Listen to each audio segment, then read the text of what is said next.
पार्थ पवार प्रकरणावर काँग्रेस आक्रमक झाली आहे। अकोल्यात काँग्रेसतर्फे आंदोलन करण्यात आलं। दरम्यान उपमुख्यमंत्री अजित पवारांच्या राजीनाम्याची मागणीही करण्यात आली। पुण्यातील कोरेगाव पार्क येथील जमीन घोटाळ्यात पार्थ पवार यांचा सहभाग असल्याचा आरोप होत असताना अद्याप त्यांच्यावर गुन्हा दाखल न झाल्यानं विरोधकांनी आक्रमक भूमिका घेतली आहे। जिल्हाधिकारी कार्यालयासमोर झालेल्या या आंदोलनात काँग्रेसनं पार्थ पवार यांच्यावर तात्काळ गुन्हे दाखल करावेत, तसंच या प्रकरणाच्या चौकशी समितीचा अहवाल येईपर्यंत उपमुख्यमंत्री अजित पवार यांनी उपमुख्यमंत्री पदासह पालकमंत्री पदाचा राजीनामा द्यावा अशी मागणी केली।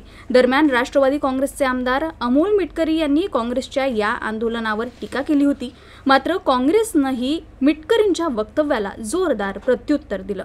अमेडिया कंपनीच्या 9 संचालकांवर सदस्यांवर गुन्हा नोंदवलाय। फक्त त्यांचे जे मालक आहे पार्थ पवार त्यांच्यावर का गुन्हा नोंदवला नाहीये? तर हे उपमुख्यमंत्र्यांच्या मुलाला वाचवण्याचा कट आहे आणि हे जनता कधीही सहन करणार नाही। आमची मागणी दोनच आहे। एक, पार्थ पवार यांच्यावर गुन्हा नोंदवला गेला पाहिजे, त्यांना अटक झाली पाहिजे। आणि दोन, जोपर्यंत ही चौकशी पूर्ण होत नाही तोपर्यंत उपमुख्यमंत्री अजितदादा पवार यांनी राजीनामा द्यायला पाहिजे।